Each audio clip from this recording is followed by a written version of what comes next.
여러분들에게 그리스도의 은총이 임하시기를 주님의 이름으로 축원합니다. 오늘 우리가 읽으실 말씀은 역대상 28장 9절부터 10절 말씀인데요. 다윗이라고 하는 이제 왕이 자기 아들인 솔로몬에게 왕위를 물려주면서 유언을 남기는 내용입니다. 유언의 골자는 내 아버지의 하나님을 알라, 이런 말이죠. 그러니까 다윗의 하나님을 너도 만나고 경험해라, 이런 말이라고 볼 수가 있습니다. 하나님을 안다고 하는 사람들이 살아가야 할 어떤 자세와 태도로 살아가야 될지 이 다윗이 세 가지로 요약을 하고 있습니다. 첫 번째는 온전한 마음과 기쁜 마음으로 하나님을 섬겨야 된다. 그리고 두 번째는 네가 하나님을 버리면 하나님 역시 너를 버리실 것이다, 이런 경고의 말씀이고, 마지막에 하나님께서는 솔로몬에게 사명을 부여하는데요. 그건 뭐냐? 성전을 지으라고 하는 말입니다. 다윗은 자기가 성전을 짓고 싶어도 하나님께서 허락을 하시지 않았어요. 그래서 아들에게 성전 짓는 일을 대신 맡깁니다. 이 말씀들을 통해서 오늘날 우리에게 한번 적용을 시켜보도록 하겠습니다. 첫 번째로 9절에 보시면 너 내 아들 솔로몬아, 너는 내 아버지의 하나님을 알라. 그리고 온전한 마음과 기쁜 뜻으로 그분을 섬기라. 주께서는 모든 마음을 살피시고 생각의 모든 상상을 아시나니. 자, 여기까지 보면은요, 너는 내 아버지 하나님을 알라. 다윗의 하나님은 어떤 하나님일까요? 다윗은 목동이었죠. 어린 나이에 전쟁터에 나가서 그 골리앗을 죽이고 영웅으로 등장하는데요. 근데 그 이후에 다윗의 삶이라고 하는 것은 굉장히 파란만장합니다. 결국 하나님께서는 다윗에게 기름 부으시고요, 그리고 사울 대신 이스라엘의 왕이 되게 하셨습니다. 하나님께서는 다윗에게 모든 이스라엘의 막강한 그런 권력과 부귀 영화를 전부 다 주신 분이었습니다. 근데 반대로 다윗이 하나님께 죄를 지었을 때 어떻게 또 하셨나요? 그 모든 것을 순식간에 전부 빼앗아 가버리지 않았습니까? 물론 다시 왕위로 복귀는 되었지만 다윗이 저지른 죄가 있죠. 간음죄, 그리고 또 살인죄, 그리고 은폐죄. 자, 이런 것들이 하나님 보시기에 굉장히 가증한 죄악들이었습니다. 그리고 하나님께서는 다윗을 용서하셨지만 결국 다윗의 아들들을 통해서 이 다윗은 말년에 굉장한 고통을 받습니다. 그리고 자식들이 서로 싸우고 죽이고, 그리고 한 자식은 자기 아버지인 다윗을 죽이려고 반란까지 일으킨 그런 일들을 우리가 볼 수가 있습니다. 그렇지만 결론적으로 다윗은 죽기 전에 솔로몬에게 그런 이야기를 하는 거죠. 너는 내가 만난 하나님, 다윗의 하나님은 너도 만나야 된다라고 하는 말입니다. 그 하나님은 어떤 하나님일까요? 우리의 중심을 보시는 하나님이시다라고 하는 거죠. 사람이 다른 사람을 속일 수 있습니다. 심지어는 나도 속일 수 있어요. 근데 하나님은 절대 속이지 못한다라고 하는 거죠. 사람이 사람답게 살 수 있는 첫 번째 단추가 바로 하나님을 만나는 일입니다. 하나님을 만나지 못하고서 우리 인간은 인간다운 삶을 살 수가 없다라고 하는 거예요. 하나님의 형상으로 우리는 지음받았습니다. 근데 그런 인간들이 하나님을 모른다라고 하는 것이 말이 될까요? 말이 안 된다라고 하는 거예요. 우리 인간들 안에는요, 하나님을 알만한 그런 것들이 있습니다. 그리고 모든 피조물들을 통해서 하나님께서는 자신을 계시하고 계십니다. 근데 이 세상 신 마귀가 우리 인간들의 마음을 점점 혼탁하게 만들어버리죠. 그리고 미혹시켜버립니다. 그래서 하나님을 알지 못하게 만드는데요. 근데 하나님을 알지 못하는 것이 아니라 우리 인간들이 스스로 하나님을 부인하게 만든다라고 하는 거예요. 로마서 1장에 보시면 그런 말씀이 있어요. 우리에게는 모든 만물 가운데 하나님을 알만한 것을 하나님이 보이셨으며 분명히 우리가 핑계치 못할 것이다. 이렇게 사도 바울이 이야기합니다. 나는 복음을 전해 들은 적이 없기 때문에, 나는 누구에게도 전도를 받지 않았기 때문에 나는 하나님을 모른다. 이게 하나님 앞에서는 결국 핑계거리밖에 되지 않는다라고 하는 거예요. 왜냐하면 하나님께서 우리 인간들에게 양심을 주셨습니다. 그리고 양심을 통해서 모든 인간들이 이 세상을 바라볼 때 모든 자연과 만물을 통해서, 피조물들을 통해서 하나님을 알만한 그런 지혜를 우리에게 주셨다라고 하는 거예요. 근데 이러한 것들이 우리 안에도 있음에도 불구하고 우리가 하나님을 모른다라고 하는 것이 무엇일까요? 결국은 우리가 하나님을 공경하고 싶은 마음이 없다라고 하는 거예요. 그래서 알려고 들지 않는 거죠. 하나님께서는 우리의 모든 것을 다 보고 계시는데, 우리의 겉의 행동뿐만이 아니고 우리 마음의 동기까지 다 보고 계십니다. 우리 마음의 가장 깊숙한 것을 다 보고 계신다라고 하는 거예요. 성경에 보면 하나님의 명칭이 여러 개가 나오는데 그 중에 하나가 엘로이라고 하는 말이 있습니다. 엘로이라고 하는 것은 뭐냐? 모든 것을 다 보고 계시는 하나님이다. 이런 의미를 가지고 있어요. 이 엘로이라고 하는 말이 창세기에 나오는데요. 창세기에 보면은 하갈이 그런 고백을 합니다. 하갈은 아브라함의 여종이었죠. 그렇지만 아브라함의 아이를 임신합니다. 그리고 나서 사라의 명령에 순종하지 않으니까 사라가 하갈을 학대합니다. 그래서 그 학대를 견디다 못해서 하갈이 이제 집을 도망쳐 나오는데요. 정처 없이 걷다가 어느 우물가 옆에 앉아 있습니다. 그때 천사가 나타나죠. 여호와의 사자가 나타나서 이렇게 이야기합니다. 너는 네 여주인에게로 돌아가라. 내가 아들을 낳으리니 이름을 이스마엘이라 하라. 이는 여호와께서 네 고통을 들으셨음이라. 이렇게 전합니다. 네가 아들을 낳을 것이다. 그리고 너는 다시 집으로 돌아가라. 근데 이 천사의 말을 듣고 하갈이 놀라서 이런 고백을 합니다. 어떻게 여기서 나를 감찰하시는 하나님은 내가 만났는고? 내가 어떻게 하나님을 만났을까? 그리고 하나님께서 어떻게 나를 다 보고 계셨을까? 이런 감탄을 합니다. 나를 감찰하시는 하나님, 이게 바로 엘로이라고 하는 말입니다. 하나님께서 나를 다 보고 계셨다라고 하는 말입니다. 그래서 우리는 항상 마음을 올바르게 하면서 살아가야 됩니다. 우리 스스로도 속이면 안 돼요. 올바른 마음을 품고 살아가야 됩니다. 하나님 앞에서 진실되게 살아가야 돼요.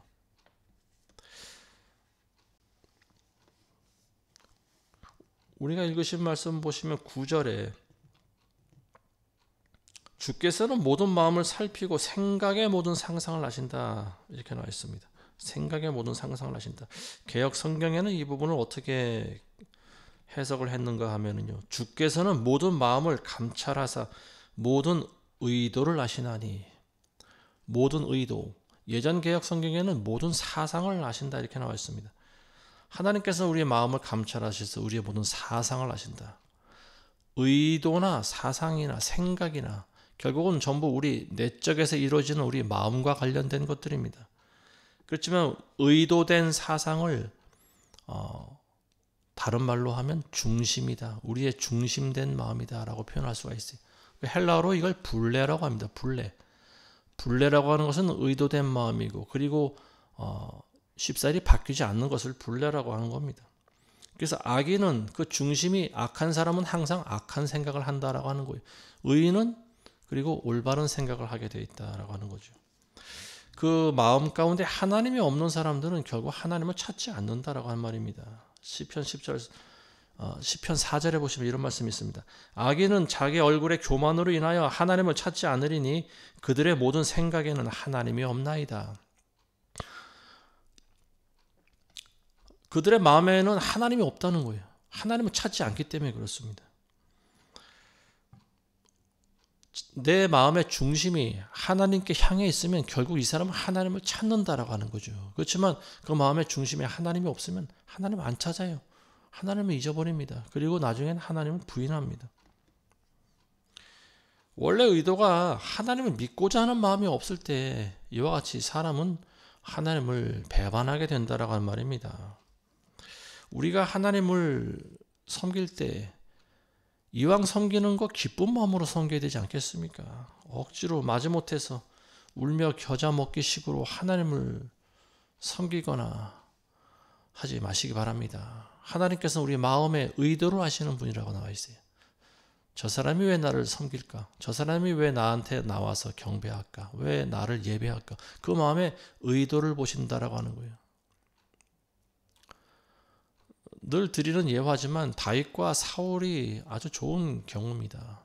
다윗은 하나님을 섬길 때 기쁜 마음으로 섬겼습니다. 항상 어디 가든지 비파를 들고 다니면서 하나님을 찬양했습니다. 그리고 누가 하나님을 모욕하는 것을 다윗은 견디지 못했습니다. 그래서 골리앗한테도 대든 거 아니겠습니까? 어린 소년이. 다윗은 항상 하나님을 기쁜 마음으로 섬길 줄 알았어요. 다윗이 언약궤를 가지고 예루살렘으로 들어올 때 다윗은 너무 기뻐서 춤을 췄습니다. 껑충껑충 뛰면서 춤을 추면서 언약궤와 함께 성 안으로 들어왔습니다. 근데 사울 왕이라고 하는 사람은 어떻게 했나요?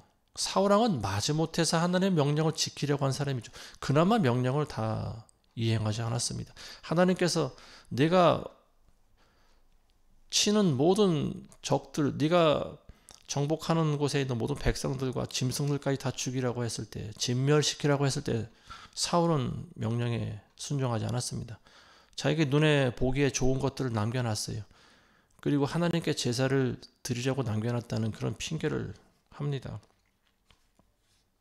그리고 또 한 번은 사무엘이 오기도 전에, 제사장이었던 사무엘이 오기도 전에 자기가 마음대로 하나님께 또 제사를 드려버리는 그런 불순종을 또 저질러 버리기도 하죠. 그 사람의 생각, 그 사람의 행동은요, 그 사람의 생각에서 나오고, 그 생각은 그 마음의 의도에서 나오게 되어 있습니다. 이 마음의 의도, 다른 말로 사상이라고도 하고요, 가장 깊은 곳에 있는 우리 인간의 중심을 말하고 있습니다. 이 사울 왕은 결국 하나님을 경외하는 마음이 없었기 때문에 하나님도 사울을 버리셨다라고 성경은 기록하고 있습니다. 자, 만일 내가 그분을 찾으면 그가 너를 만나실 것이나 만일 내가 그분을 버리면 그가 너를 영원히 버리시리라. 우리는 하나님을 그냥 믿는다고만 말하면 안 됩니다. 어떻게 믿어야 되는지를 우리가 알아야 됩니다. 우리가 하나님을 믿을 때 그냥 수동적인 믿음을 가지고 있으면 안 돼요. 우리는 열렬히 믿어야 됩니다. 우리는 능동적으로 믿어야 돼요. 그게 바로 하나님을 찾는 겁니다. 하나님을 찾고 찾으면 나를 만난다고 나와 있지 않습니까? 아모스 5장 4절에도 보면 주가 이스라엘 집에 이같이 말하노니 너희는 나를 찾으라 그리하면 너희가 살리라. 우리가 살 수 있는 유일한 길 바로 하나님을 찾는 일입니다. 전심으로 하나님을 구해야 되는 거예요. 하나님 안에 모든 해답이 있다는 겁니다. 예수님께서도 마태복음 7장에 오시면 그런 말씀하십니다. 구하라 그러면 너희에게 주실 것이요, 찾으라 그러면 찾을 것이요, 문을 두드리라 그러면 열릴 것이다. 뭐를 구하고 뭐를 찾고 뭐를 두드리라는 말일까요? 하나님 찾기를 그렇게 하라는 말입니다. 하나님을 구하고 하나님을 찾고 그리고 문을 두드리라는 거예요. 하나님 만나기 위해서. 이건 굉장히 능동적인 태도를 보여주고 있는 거죠. 그렇게 하지 않고 수동적으로 우리가 하나님을 그냥 알고만 있으면 결국 우리 믿음은 점점 쇠퇴해버린다라고 하는 거죠. 우리가 하나님을 버린다라고 하는 것은요, 결국 하나님을 우리가 잊는다라고 하는 말입니다. 하나님 앞에서는 이 모든 것들이 결국 핑계거리가 되지 않는 거예요. 나는 나도 모르게 하도 세상이 바쁘다 보니까 먹고 사는데 지쳐서 하나님을 잠시 잊어버렸습니다. 근데 그 상태가 계속 이어져 버리는 거예요. 이게 바로 하나님을 버리는 겁니다. 머릿속에서 잊어버린다라고 하는 것은 결국 우리 마음의 중심에서도 하나님이 지워졌다라고 하는 거예요. 내가 예전에 한번 하나님을 믿은 적이 있기 때문에 하나님께서는 그거를 보고 나를 인정해 주시겠지. 그렇지만 그 사람의 남은 모든 일생은 하나님 없는 삶을 살아온 사람들이 있습니다. 하나님 그 사람을 기억하실까요? 믿음이라고 하는 것은, 믿음의 시작이라고 하는 것은 그 사람의 선택적인 어떤 선택에 따라서 자기가 믿게 되는 거지만, 그렇다고 그것이 영원한 구원을 보장해 주는 것은 아닙니다. 구원이라고 하는 것은 그 사람의 열매를 보고 구원을 확신할 수 있는 거죠. 열매 맺지 않는 나무마다 예수님께서는 도끼로 찍어서 불에 버린다고 그러지 않습니까? 신명기 28장 63절에 보시면요, 가장 무서운 구절이 나옵니다. 성경에 보면 여러 가지 경고와 무시무시한 그런 말들이 많이 나오고 있는데요. 특히 신명기 28장 63절에 보시면 이런 말씀이 있습니다.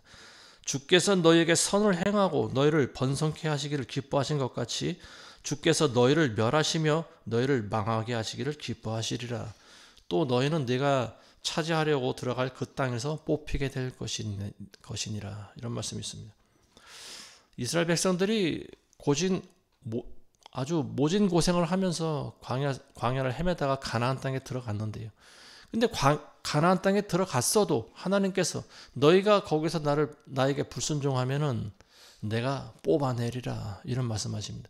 그리고 그 말씀이 그대로 이루어지지 않습니까? 세월이 흐른 후에 결국 이스라엘은 가나안 땅에서 뽑혀졌어요. 바벨론에 멸망되고 그 이후로 전 세계로 뿔뿔이 흩어져 버렸습니다. 예수님 당시에도 마찬가지고요. 계속해서 강대국들의 지배를 받습니다. 이 신명기 28장에 있는 말씀이 이게 굉장히 무서운 말씀이에요. 하나님께서는 우리를 번성케 하는 걸 기뻐하십니다. 근데 반대로 우리를 심판하실 때도, 우리를 망하게 하실 때도 기뻐하신다라고 하는 거예요. 그럼 하나님께서는 변덕스러운 하나님이 아닌가? 그것이 아닙니다. 이게 바로 공의라고 하는 겁니다.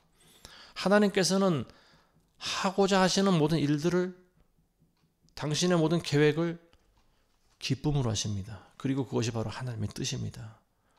의로운 자를 복 주시는 것과 같이 불의하고 하나님을 배반한 자에게 심판하기를 또한 하나님 기뻐하십니다. 물론 우리 인간의 그런 감정과 같은 그런 마음을 하나님에게 똑같이 반영할 수는 없겠죠. 어쨌든 하나님께서는 공의로우신 한 분이다. 선과 악을 심판하시는 분이다라고 하는 말입니다. 우리가 하나님을 버린다라고 하는 것은 있어서도 안 되고 해서는 안 되는 그런 행위죠.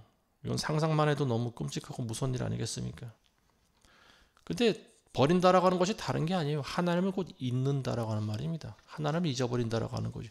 그리고 이 세상은 우리가 살아가는 세상은 계속해서 우리가 하나님을 잊도록 만듭니다. 하나님을 잊은 백성들이 보여주는 행동들이 있어요. 첫 번째는 뭐냐? 하나님이 없다고 한다라고 하는 말입니다. 하나님이 그 마음에 없는 백성들은 하나님이 없다고 하는도다. 하나님을 부인한다라고 하는 말이죠. 그리고 두 번째는 하나님을 잊은 백성들은 우상을 숭배합니다. 다른 신을 섬긴다라고 하는 거예요. 오늘날 우상은 곧 돈을 말하는 거죠. 그리고 하나님 이외의 다른 모든 것들, 하나님과 같이 높아져 있는 것들이 곧 우상입니다. 그리고 세 번째로 하나님이 잊은 백성들은 결국은 멸망의 길로 달려간다라고 하는 말입니다. 이사야 선지자가 이런 말씀을 했습니다. 그들의 발은 악으로 달려가고 그들은 무죄한 피를 흘리게 급하니 그들의 생각은 죄악의 생각이요 그들의 길에는 황폐함과 멸망이 있도다. 하나님을 잊은 백성들은 결국 악으로 달려간다라고 하는 거예요. 죄악된 삶을 살아간다라고 하는 거예요. 그래서 그들의 길에는 황폐함과 맨 마지막에는 멸망이 있다.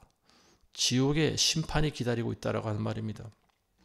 하나님께서는 하나님을 잊은 백성들이 어떻게 살아가고 있는지, 무슨 생각을 하고 있는지 굉장히 잘 알고 계십니다. 우리보다 우리 자신을 더 잘 아시는 분이 바로 하나님이십니다. 이 어리석은 백성들은요, 하나님을 잊은 백성들은 왕을 숭배합니다. 자기를 다스려줄 왕을 뽑습니다. 어리석은 백성들이 뽑은 왕은 어떤 왕을 뽑을까요? 몇 주 전에 제가 설교를 했지 않습니까? 가시나무를 왕으로 뽑으려고 드는 백성들이 바로 이 하나님을 잊은 백성들이죠. 그래서 그것이 곧 하나님의 심판인데, 이게 바로 하나님을 잊은 백성들에게 내린 하나님의 심판이 미혹이라고 하는 겁니다. 미혹. 사람들이 스스로 속는다라고 하는 거예요. 그리고 거짓된 것을 좋아하고 불의를 사랑하고, 하나님을 잊은 백성들이 보여주는 모습이 바로 이와 같은 것들이에요. 우리는 늘 말씀드리지만 코로나 때 이미 하나님께서 이 땅에 있는 교회들을 한번 시험을 하신 적이 있습니다. 많은 교회들이 시험에 통과하지 못했어요. 눈에 보이는 대부분의 기성교회들은 전부 하나님의 시험에 넘어졌습니다. 시험에 통과한 교회는 별로 없는 것 같아요.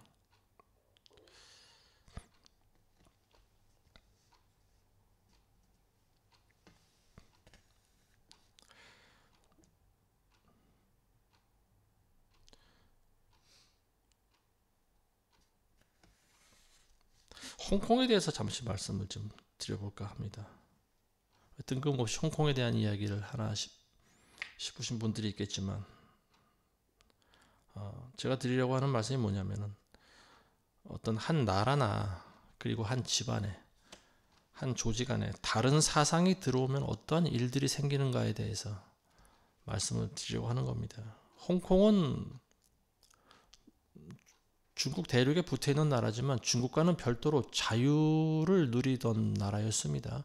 공산주의 세력이 들어가지 않은 나라였어요. 왜냐하면 홍콩은 영국이 이미 100년 전에 영국령으로 귀속시켰기 때문에 그렇습니다.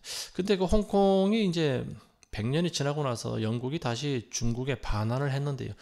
그 이후로 홍콩에는 큰 변화가 일어났죠. 그게 뭐냐? 중국 공안들이 홍콩에 들이닥치게 된 거예요. 그래서 이 홍콩이 과거에는 그 어느 나라보다 자유롭고 활발한 그런 나라였는데 지금은 잠잠한 나라가 돼버렸습니다. 홍콩 시민들은 입을 어느 순간 다물어 버렸어요. 중국이 국가보안법을 홍콩에 적용하기 시작했습니다. 국가보안법이라고 하는 것은 결국은 공산당을 비판하면 안 된다라고 하는 그런 법이죠. 처음에는 이 홍콩에서 중국 공산당을 비판하는 사람들이 많이 있었습니다. 평생을 자유를 누리며 살던 사람에게 갑자기 여러 가지 규제가 들어오니 어떻게 되겠습니까? 그리고 자기네들은 한 번도 겪어보지 못했던 그런 여러 가지 규제와 그런 공산당 정부를 지지해야 되는 말도 안 되는 이런 법들이 들어오니까 홍콩 시민들은 당황했겠죠. 그러다 보니까 여기저기서 비판하는 소리가 많이 있었습니다. 근데 국가보안법이 적용되자 어떤 일이 일어났냐? 홍콩 시민들이 서로가 서로를 고발하는 일이 생겼습니다. 국가보안법을 위반하는 행위를 이웃에 살던 이웃들이 고발을 해버리는 거예요. 그러다 보니까 그런 소리들이 점점 줄어들기 시작했습니다. 입을 여는 사람들이 점점 사라져버렸어요. 이 국가보안법을 위반하면 어떻게 되겠습니까? 경찰들이 들이닥칩니다. 그리고 가택 수색을 하고요. 그리고 그 사람을 끌고 갑니다. 뭐 벌금을 물기도 하고 감옥에 들어가 형을 살기도 하고 또 심한 경우에는 쥐두새도 모르게 어디론가 끌려가서 죽는 경우도 있다고 합니다. 굉장히 무서운 사회로 변했어요. 홍콩이. 그러다 보니까 시민들은 말을 못하는 겁니다. 입에 재갈을 물리고 지금은 조용히 그냥 살아가는 그런 나라가 돼버렸어요. 홍콩에는 언론 집회 자유가 더 이상 없는 그런 나라가 돼버렸습니다. 그리고 그 모든 그렇게 홍콩을 만들어버린 결정적인 이유는 바로 중국의 공산주의 사상이 들어왔기 때문에 그렇습니다. 이미 예전에 중국이 수십 년 전에 공산화될 때 수천만 명의 생명이 희생됐다라고 하는 사실을 역사는 말해주고 있습니다. 근데 지금 홍콩이 바로 그와 같아요. 그런 과정 중에 있는 것 같습니다. 많은 사람들이 바른 소리를 하지 못합니다. 불의를 봐도 입을 열지 않아요. 점점 국가보안법에 의해서 사람들은 길들여지고요. 그리고 홍콩은 공산화되어 가고 있습니다. 누구든지 과거에 중국 정부가 저질렀던 일들에 대해서 이야기를 하지 못합니다. 예를 들면 천안문 사태 같은 경우 89년도인가요? 그때 탱크로 시민들을 밀어버렸던 그런 무지막지한 진압 사건이 있었는데요. 그때 엄청난 또 인원들이 죽임을 당했습니다. 근데 이런 일들에 대해서 젊은 청년들은 그런 역사적인 기록을 알지 못합니다. 그리고 알아도 비판을 못해요. 말을 꺼내지도 못합니다. 자유가 사라졌기 때문에 그래요. 시진핑이 홍콩에 대해서 이렇게 언급했다고 하죠. 홍콩은 애국자들만 통치하는 국가가 돼야 된다. 뭐 이런 말을 했다고 합니다. 애국자. 자기 나라를 사랑하지 않는 사람이 어디 있을까요? 근데 여기서 말하고 있는 애국자라고 하는 것은 결국 공산주의 정부를 지지하고 복종하는 사람들을 말하는 거죠. 우리가 시키면 시키는 대로 하는 사람들을 애국자라고 표현합니다. 그들은. 그래서 홍콩 시민들은 조용히 나라를 뜨고 있다고 하는데 이미 지금 한 30만 명 정도가 홍콩을 떠났다고 합니다. 심각한 일이죠. 근데 이것이 비단 먼 나라 이야기가 아니에요. 우리나라도 그와 같은 상황이 올 수가 있습니다. 우리도 조심해야 돼요.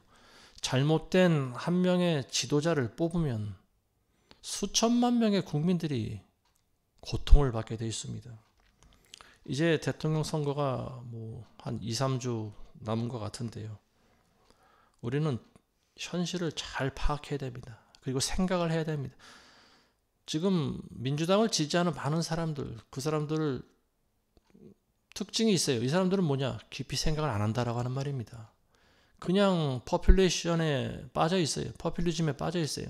그냥 인기가 있고 있는 듯이 보이고 사람이 좋아 보이고 또 거짓말을 해도 뭔가 자기 마음에 드는 사람을 그냥 뽑습니다. 그리고 어떤 사람은 무조건 기호 1번을 찍는 사람도 있어요. 1번이 1등이다 뭐 이렇게 생각하는 사람들도 있는 것 같습니다. 그런데 지금 1번 후보의 그 1번 후보가 나온 민주당에서 하고 있는 일들을 우리가 한번 살펴봐야 됩니다. 지금 사법부를 흔들고 있습니다. 이 사람들이. 사법부라고 하는 것은 최후의 보루인 거죠. 우리에게 법이 없으면 어떻게 될까요? 무법시대를 살아가야 되는 거예요. 무법시대가 잘 상상이 안 가죠. 가장 좋은 경우는요. 서부 영화를 보시면 압니다. 서부 영화. 옛날 미국이 제대로 된 어떤 그 정부의 영향력이 워낙 땅덩이가 넓기 때문에 법이 있어도 법이 통하지 않는 나라가 바로 미국이었습니다. 그래서 이 서부 개척 시대에는요, 무법 시대라고 합니다. 법이 없어요. 총 가진 사람이 1등인 거예요. 그래서 총을 잘 쏘는 사람들이 결국은 어떤 법이 있어도 이런 사람들을 두려워하게 되었던 거죠. 아무나 총으로 쏴 죽이는 거예요. 마음에 안 들면. 이게 바로 무법시대입니다. 우리나라가 그런 무법시대가 될 수 있다라고 하는 거예요. 그래서 사법부는 우리의 최후의 보루입니다. 법이 있어야 국민들이 안전을 보장받지 않겠습니까? 그런데 법이 어떤 특수 정당에 의해서 사법부가 지배를 받게 되면은요, 결국은 그 사람들이 원하는 법을 만들고 그리고 또 그런 법의 적용을 받게 된다라고 하는 말입니다. 홍콩이 국가보안법에 의해서 지배를 받는 것과 똑같습니다. 말이 민주당이지 사실 공산당인 거예요. 제가 봤을 땐 공산당과 조금도 다를 바가 없습니다. 자기네들의 그 의원 의석수가 많다고 자기네들 마음대로 지금 법을 만들고 또 없애고 하지 않습니까? 사법부의 판단도 이 사람들은 인정하지 않지 않습니까? 자기네들에게 올바른 판단을 내려야 올바른 판사인 거예요. 그 사람들 입장에서는. 공산당 아니고 뭐겠습니까? 사법부를 손봐야 된다라는 거 아니잖아요. 그런 거잖아요. 사법부가 독립성을 잃으면 어떻게 되겠습니까? 이건 불보듯이 뻔한 거예요. 중국 공산당들처럼, 북한이나 중국 공산당처럼 자기네들 마음대로 나라를 주무르겠다라고 하는 거죠. 일본 후보는 지금 자기가 이미 대통령이 된 줄로 알고 있는 것 같습니다. 아직 대통령이 되지는 않았죠. 근데 이미 된 것 같이 행동을 하고 있어요. 그리고 그를 지지하는 민주당 의원들과 또 민주당을 지지하는 그들의 별명이 뭐 개딸이라고 하는데 이런 사람들이 지금 전부 한결같이 일본 후보를 지지하고 있습니다. 근데 그런 사람이 대통령이 되면 우리나라가 어떻게 될까요? 아마도 저는 우리나라에 한번 피바람이 몰아치지 않을까 그런 생각을 합니다. 지금 홍콩에서 많은 사람들이 빠져나가듯이 우리나라도 탈출하는 사람들이 많이 생길 거라고 보여집니다. 범죄자가 다스리는 세상에서 어떻게 살아갈 수 있겠습니까? 제가 봤을 때 그 사람은 여러 범죄 전력이 있고요. 그리고 지금도 재판 중에 있습니다. 근데 이 사람이 지금 자기를 지지하는 세력들을 믿고 자기가 대통령이 되면은 자기의 모든 어떤 그 범죄를 덮기 위해서 법을 지금 바꿀 준비를 하고 있지 않습니까? 이미 우리는 그들이 무슨 짓을 하고 있는지 잘 몰라요. 어떤 법이 상정되고 어떤 법이 발의되고 어떤 법이 통과됐는지 우리는 잘 모릅니다. 뭐 국회 입법 사이트에 들어가면 이제 그런 것들이 올라와 있긴 하는데요. 근데 바쁘게 살아가는 시민들이 언제 들어가서 날마다 그것만 들여다보고 있겠습니까? 우리가 유일하게 믿어야 되는 사람들이 여당 의원들이죠. 근데 여당 의원들은 자기네들끼리 또 싸우느라고 항상 그래 왔듯이 일관된 모습을 보여주지 못하죠. 그리고 얼마 전에 그 후보 그 탈락 사건과 관련돼서 어쨌든 국민들에게 한번 큰 실망감을 또 안겨줬습니다. 근데 어쨌든 사이코패스 같은 사람을 대통령으로 만들지 않기 위해서는 우리가 기도하면서 우리가 힘을 뭉쳐야 되지 않겠습니까? 어찌돼서든지 그런 사람이 대통령 되는 것을 막아야 되는데 어떻게 될지 잘 모르겠습니다. 이 사이코 어떤 병력이 있는 사람들은 자신이 한 행동에 대해서 절대로 반성을 안 하는 사람입니다. 사람을 죽이든 사람을 속이든 자기가 거짓말을 하든 욕을 하든 자기 중심인 거예요. 뭐든지 자기가 좋을 대로 하는 거예요. 이게 사이코적인 병력이 있는 사람입니다. 그게 사이코패스든 소시오패스든 이런 사이코적인 그런 병력이 있는 사람들 절대로 지도자로 뽑으면 안 됩니다. 왜냐하면 공감을 하지 못하기 때문에 그렇습니다. 국민들이 무슨 생각을 하고 있는지 무엇을 원하고 있는지 여기에는 관심이 없다라고 하는 거예요. 그런데 이런 사람을 좋아하는 사람들은 또 뭘까요?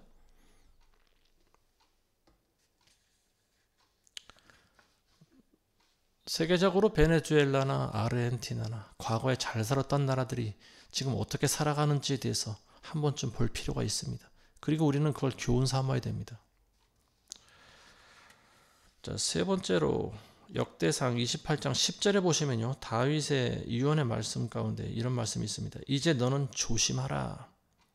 이는 주께서 너를 택하시어 성소를 위한 전을 짓게 하셨나니 너는 굳건하여 그 일을 행하라. 성전 짓는 일을 너는 행해야 된다. 근데 그 일을 짓기 위해서 너는 조심해야 된다. 조심하라고 하는 말을 하고 있습니다. 다윗의 유언대로 솔로몬이 성전을 짓죠. 그리고 하나님께서는 솔로몬을 기뻐하셨습니다. 근데 말년에 어떻게 됩니까? 솔로몬이 배교를 하지 않습니까? 그래서 다윗이 이미 어떻게 될지를 아마 짐작을 했던 것 같습니다. 왜냐하면 솔로몬 주변에 엄청나게 많은 여인이 몰려들 거라는 것을 다윗이 잘 알고 있었습니다. 그래서 다윗은 말년에 여인을 가까이 하지 않았습니다. 물론 늙어서 기력이 없었던 탓도 있겠지만 근데 젊은 솔로몬에게는 그런 말을 해줘야 되는 거죠. 아버지 입장에서 너는 조심해야 된다라고 하는 거예요. 아마 여자를 너는 조심해야 된다 이 말을 하고 싶었는지도 모릅니다. 근데 결국 이 솔로몬은 성전을 지을 때만 해도 기름 부음이 있었고요. 성령으로 충만했습니다. 근데 여인들로 말미암아서 결국 무너진 사람이 바로 이 솔로몬이죠. 하나님께서 오늘날 우리를 택하신 이유는 뭐겠습니까? 우리를 통해서 복음이 전파되게 하는 거 아니겠습니까? 그래서 하나님께서는 우리를 택하시고 우리를 사용하십니다. 우리의 입술을 통해서 복음이 전해지게 하시고 우리의 행동을 통해서 사람들이 우리를 본받게 하십니다. 그래서 많은 교회가 세워지게 만드는 거예요. 예수 그리스도가 전파되게 하시는 거죠. 그리고 우리가 곧 하나님의 성전이고 그리고 우리는 모든 민족을 제자로 삼아서 하나님께서 예수 그리스도께서 우리에게 가르치고 분부하신 모든 것들을 그들도 지키게 해야 되는 그런 의무가 있습니다. 이게 모든 그리스도인들이 가지고 있는 공통적인 의무예요. 그리고 사명입니다. 근데 우리가 주의해야 될 것이 있어요. 다윗이 말한 것과 똑같습니다. 너는 조심해야 된다. 조심하라고 하는 것은 뭘까요?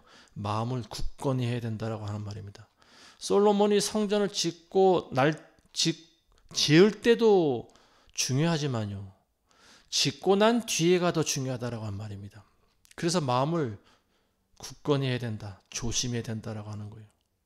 생명의 근원이 바로 마음에서 나지 않습니까? 성전을 지을 때 여러 가지 계획과 또 이런 것들을 추진하기 위해서는 마음을 굳건히 해야 됩니다. 근데 짓고 나면 어떻게 되겠습니까? 짓고 난 다음에 그걸 유지해야 되는 거예요. 갈고 닦아야 되는 거죠. 그리고 절대로 마음이 해이해져서는 안 되는 거죠. 하나님을 섬기는 사람이 여인을 가까이 해서는 안 되는 거죠. 근데 솔로몬은 그거를 하루 이틀 시간이 가면 갈수록 점점 어기기 시작했다라고 하는 거예요. 아내가 한 명이었던 것이 2명이 되고 10명이 되고 100명이 되고 100명이 700명까지 됐다라고 하는 거예요. 아내만 700명입니다. 첩은 300명이에요. 첩과 아내가 전부 합쳐서 1000명입니다. 1000명. 1000명의 이름도 다 외우기 힘든 거예요. 자기 아내의 얼굴도 모르고 이름도 외우기 힘든 상황이 되어버렸습니다. 아내가 1000명이라고 하는 것은 곧 무슨 말을 의미하는가? 하나님을 잊어버렸다라고 하는 말입니다. 그래서 다윗이 솔로몬에게 너는 조심해야 된다라고 하는 말이에요. 외부의 적보다 더 무서운 적은 바로 내부의 적입니다. 어느 나라든지 마찬가지예요. 외부의 적에 의해서 무너진 경우보다 내부의 적에 의해서 무너진 경우가 더 많이 있습니다. 굉장히 무서운 거예요. 내부의 적은 굉장히 무섭습니다. 왜냐하면 표가 나지 않기 때문에 그렇습니다. 그리고 상대방이 서로가 잘 아는 사람들이고 상대를 믿기 때문에 적으로 생각을 하지 않습니다. 그래서 내부의 적이 더 무서운 거예요. 솔로몬이 여인에게 의해서 무너졌듯이 우리가 주의해야 될 것은 바로 우리의 마음을 지키는 일입니다. 그리고 우리의 사상을 굳건히 하는 거예요. 그리스도인들은 모든 마음의 사상과 계획을 하나님께 복종시켜야 됩니다. 하나님의 말씀보다 더 위대한 생각은 없어요. 더 위대한 계명은 없고요. 더 위대한 사상도 없습니다. 하나님의 말씀이 결국은 우리의 모든 사상이 되어야 된다고 하는 거예요. 내가 아무리 외국 나가서 철학 박사를 받고 신학 박사 학위를 땄어도요. 그 사람의 학위가 하나님의 말씀보다 더 중요하지 않습니다. 그 사람의 철학이 하나님 말씀보다 더 위에 있지 않습니다. 우리를 지배하는 가장 근본적이고 가장 강력한 사상은 바로 하나님의 말씀이 되어야 됩니다. 그런데 교회가 이 일을 하지 못했어요. 어느 순간에 교회 안에 거짓 교사들이 침투합니다. 그리고 거짓 선지자들이 들어옵니다. 그리고 이들이 가르친 것은 뭐예요? 하나님의 말씀을 조금씩 희석시키는 일이었죠. 세상과 하나님의 말씀을 섞어버리기 시작합니다. 그래서 그때부터 교회가 보여온 모습이 결국 오늘날까지 계속 이어지게 됐는데요. 그러다 보니까 오늘날 교회가 혼합주의 교회가 되어버렸죠. 세상과 하나님을 동시에 섬기는 그런 교회가 되어버렸습니다. 그리고 자유주의, 기복주의, 번영주의, 인본주의, 이 땅에 있는 많은 교회들이 보여주고 있는 모습이 전부 이와 같은 것들이죠. 세상과 섞여 있다라고 하는 거예요. 하나님 말씀과 세상과 섞여 있어요. 하나님과 세상을 동시에 사랑하라고 하는 거죠. 그런데 예수님께서 분명히 뭐라고 말씀하셨습니까? 너희는 세상과 하나님을 동시에 섬기지 못한다라고 나와 있어요. 돈을 좋아하는 사람은 돈을 숭배하게 되어 있습니다. 여자를 좋아하는 사람은 여인을 숭배하게 되어 있어요. 결국은 이 모든 것들이 하나님으로부터 점점 멀어지게 한다라고 하는 거죠. 그리고 하나님을 잊게 만들고요. 나중에 가서는 하나님을 부인하는 단계까지 가게 된다라고 하는 겁니다. 결국 교회들은 이 시대에 배교를 했죠. 그리고 앞으로 눈에 보이는 많은 교회들은 점점 그 숫자가 줄어들 거라고 보여집니다. 하나님께서는 하나님을 경외하는 자를 찾습니다. 진실로 하나님께 경배하고 하나님을 예배하는 자를 찾습니다. 그리고 그러한 자들이 바로 우리가 되어야 되는 겁니다. 그게 진정한 하나님의 교회인 거예요. 마지막 때 눈에 보이는 교회는 점점 사라져도요. 진정한 하나님의 교회는 점점 부흥되리라고 저는 믿습니다. 진짜 교회는 눈에 보이는 교회가 아니에요. 진짜 교회는요. 진짜 하나님의 교회는 오직 성령 안에서 의와 평강과 희락을 가진 사람들입니다. 이런 사람들이 바로 하나님의 성전인 거예요. 그리고 이런 사람들은 성령이 이끄시는 대로 움직이는 유기체가 됩니다. 성령이 인도하는 대로 움직이고요. 성령의 감동대로 행동합니다. 마지막 때는 하나님의 진정한 교회들이 핍박을 받습니다. 십자가의 길을 걸어가는 그런 진짜 교회, 이런 교회는요. 눈에 보이는 그런 기득권을 가진 교회들에 의해서 핍박을 받습니다. 그리고 고발당하고 이단으로 정죄받고 그리고 또 끌려가서 많은 고초를 받을 수가 있습니다. 오늘 말씀 맺겠습니다. 사도행전 28장 22절에 보시면 이런 말씀이 있어요. 그러나 우리는 당신이 생각하는 바를 당신으로부터 듣기를 바라니 이는 이 종파에 관해서는 어디서나 반대받는 것을 우리가 알기 때문이라. 자, 이게 누가 한 말이냐면요. 로마에 살고 있었던 그 유대인들이 사도 바울이 죄수의 신분으로 왔다는 소식을 듣고 바울을 찾아갑니다. 그리고 바울이 왜 끌려왔는지 알고 싶어 합니다. 그리고 당신이 주장하는 종파에 대해서 우리에게 이야기해 주기를 원합니다. 이런 말을 하는 거예요. 당신의 사상이 어떤지, 당신의 믿음이 어떤지를 우리가 듣기를 원한다라고 하는 거죠. 그래서 이 유대인들은 바울로부터 바울의 사상을 듣습니다. 바울은 전심을 다해서 자기 생각을 말합니다. 자기가 다메섹으로 가다가 예수님을 만난 일부터 시작해서 과거에는 자기가 유대인이었지만 바리새인이었지만 예수를 핍박하는 사람이었다. 하나님을 핍박하는 사람이었다. 이런 고백을 하면서 수십 년 동안 전도 여행을 다니면서 겪은 일들과 그리고 자기가 아는 하나님에 대해서 아주 논리 정연하게 하나님을 알 수 있도록 설명을 합니다. 근데 그 말을 다 듣고 난 다음에 유대인들이 어떻게 합니까? 결국은 바울의 곁을 떠나서 자기 갈 길로 가버렸다라고 하는 말입니다. 그래서 이 바울 선생이 하는 말이 그거예요. 유대인들에게는 지금 복음이 들어가지 않는구나. 이걸 깨달았습니다. 그래서 이방인들에게 오히려 하나님의 복음이 들어가고요. 그리고 하나님께서 이방인들을 택하셔서 하나님의 그릇으로 쓰신다라고 하는 사실을 뒤늦게 바울은 깨달았습니다. 아무리 하나님 사상을 전해도 이 사람들이 듣지 않는다라고 하는 거죠. 지금 대선을 앞두고 이 대통령 선거에 나온 이 후보들도 자기의 사상을 피력합니다. 근데 어떤 사람은 자기의 생각을 여과 없이 투명하게 다 비치는 반면에 또 어떤 사람들은 자기 생각을 감추는 사람이 있습니다. 거짓말하는 사람이 자기 생각을 감추죠. 근데 어쨌든 이미 그동안 증명된 바가 있지 않습니까? 절대로 우리는 사상이 다른 후보는 뽑아서는 안 됩니다. 우리나라는 자유민주국가인데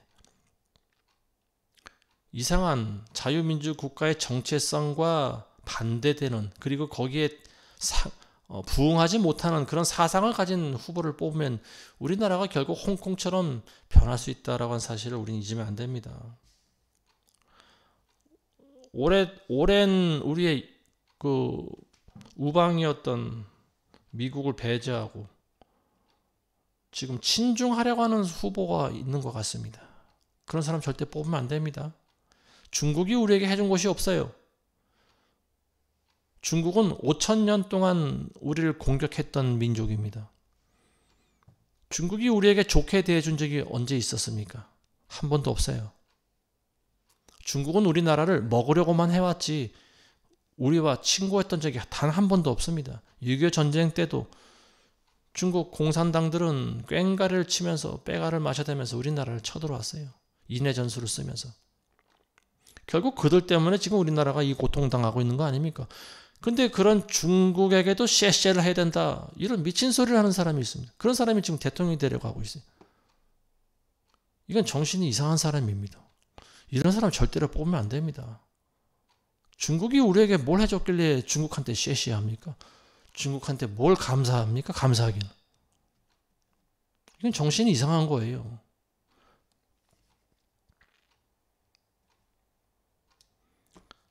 부산에 있는 세계력교회 경찰들이 들이닥쳐서 압수수색을 한다고 합니다. 지금 선거도 하지 않았는데 이미 지금 자기가 대통령이라도 된 것 같이 행동하고 있는 사람, 그리고 그들의 일당들이 벌이고 있는 짓들입니다. 그동안 탄핵 사건과 관련돼 가지고 많은 그 자유우파 그런 보수 쪽에 서서 진실을 외쳤던 그런 목사님이 지금 또 고초를 당하고 있는 것 같습니다. 자, 이런 상황을 보고도요, 이 말씀을 듣는 분들 가운데 아직 선거에서 누구를 뽑아야 될지 마음의 갈피를 정하지 못한 사람이 있다면요, 지금 우리나라가 어떻게 돌아가고 있는지에 대해서 잘 살펴보시기 바랍니다. 우리나라의 정체성을 우리는 끝까지 지켜나가야 됩니다. 자유가 보장돼야 됩니다. 홍콩처럼 변해서는 안 됩니다. 절대 친중하자고 하는 사람은 뽑으면 안 됩니다. 중국은 공산국가이기 때문에 그렇습니다. 그리고 공산당들은 종교의 자유를 인정하지 않습니다.